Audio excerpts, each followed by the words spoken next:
School Dates and Box Braids. I'm Shalia. And I'm Brittany.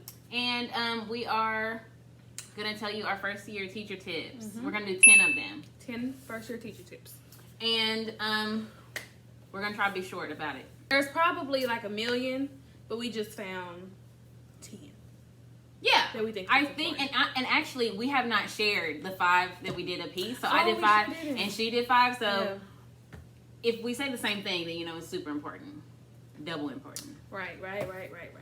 You go So my first one is give yourself grace. I think this is very important because teaching is an art that gets better like over time. You will not have it all figured out your first year. So just give yourself that time to be like, it's okay. I don't know how to do this, but I'll learn eventually. It takes years and years and years and years. I had a teacher my first year tell me that she was like in her double-digit years, and she was like, you never figure it all out. So just give yourself My first one is going to be build relationships with other staff members and learn from them. So it's important that you know as a first year teacher, like you are not in it alone. You're of course going to have teammates.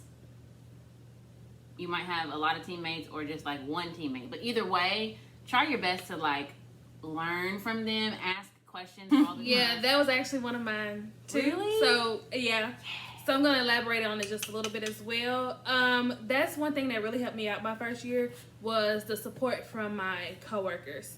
You have your team that you can reach out to. You have other teachers that may be newly experienced like you that you can relate to, or you can go to your older teachers. And I found that a lot of teachers that have been teaching for a while would give me resources.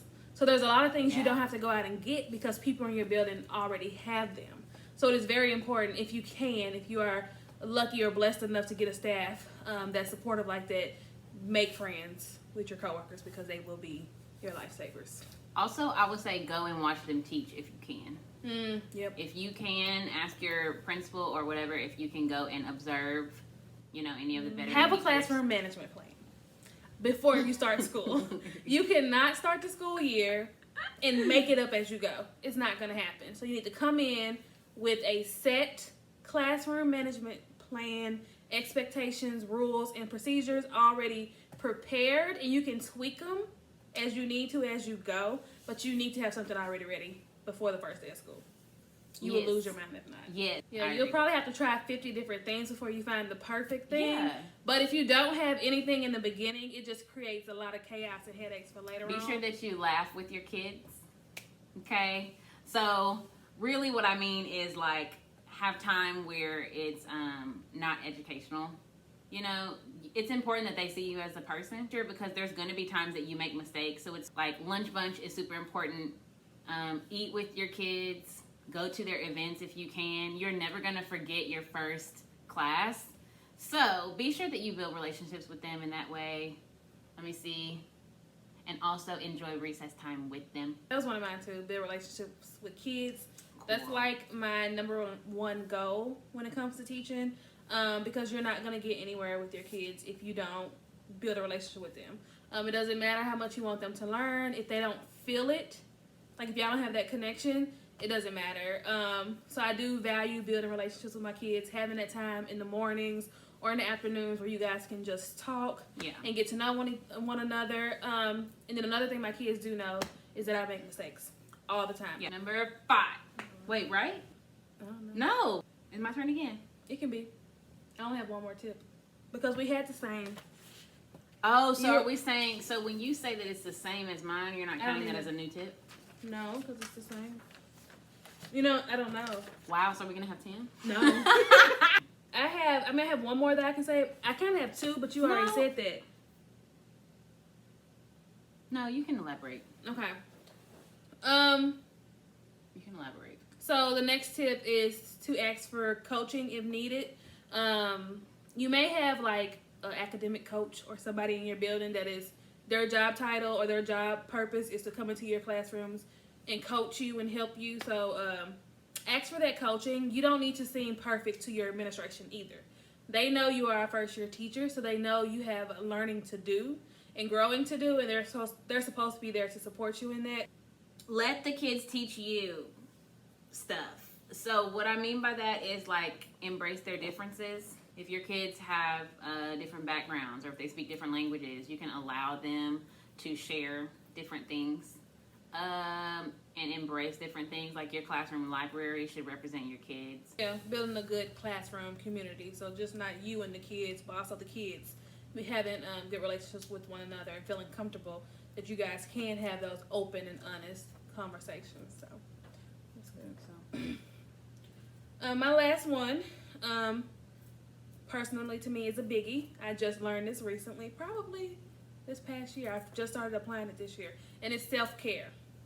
I think that is so important. As teachers, you know, we can work 24 hours a day. Like, our job is never done. I know my first year I used to stay after school for hours and hours and hours and hours. And it was ridiculous. Like, and I would always stay after school, and then I would go home and continue to work, and I would go to bed, wake up, and do it over every day. And it just got to be too much. So you have to give yourself time to, like, debrief, step away, take some time for yourself, even if it's something little like just having a night where you could just go home and lay in bed and watch Netflix, and not have to deal with any work. So I've gotten to the point where I try and stay no longer than an hour after school. It depends on what I need to do. And then when I come home, I have a cutoff time. So, like, I don't work past 11. Now, I'm not working from as soon as I get home all the way. 11. I feel like in the last video you said 10. It is 10. It is 10. It used to be 11. I'm slowly trying to get it lower and lower. Now, that doesn't mean as soon as I get home, I'm working all the way until 10 o'clock. No. That just means if it's after 10, I better not pick up my laptop, like, at all. Or if I am working, all right, you're done. And so I'm trying to get that time smaller and smaller just so I can get into bed at a decent time. But just self-care. Take time for yourself. Okay, I agree. That was one of mine. The way I worded it was, teaching is your job, not your life. That's the way I worded it. You gotta have a balance of of work life and regular life. It takes you a while to find it. I haven't all the way found it, but it's fine. It's fine. Nope. It's the end goal. You know what I mean? Yeah. So you don't get burnt out, because the teacher burnout is real. It's a real thing. It is real, and I'm pretty sure you got into teaching because you love it. So you don't want to hate what you do. So you have to have a balance. But you should be friends with the janitors. They're gonna come into your room after school and clean up, and you're going to be sitting there at your desk because that's just what it is. So when they come in, say thank you, say good afternoon, ask them how they're doing, make small talk with them, because when there's an emergency in your room at 8 o'clock in the morning and a kid has spewed, they're either going to come quickly to your room or they're not going to come quickly. Do you understand what I'm saying? I mean, I was going to say the same thing about the ladies at the front desk, because you probably have ladies at the front desk. If you have men at the front desk, then you're very different and very blessed, because that's cool. But if you have ladies at the front desk, please be sure that you're nice with them. Tell them good morning, like, you're gonna need them too. Honey, they run the school. Yeah. Plus, all these people are a part of the school community. So everybody plays a role in the end goal of educating these children. So you just want to treat everybody, with the same respect, because you all are going to need each other.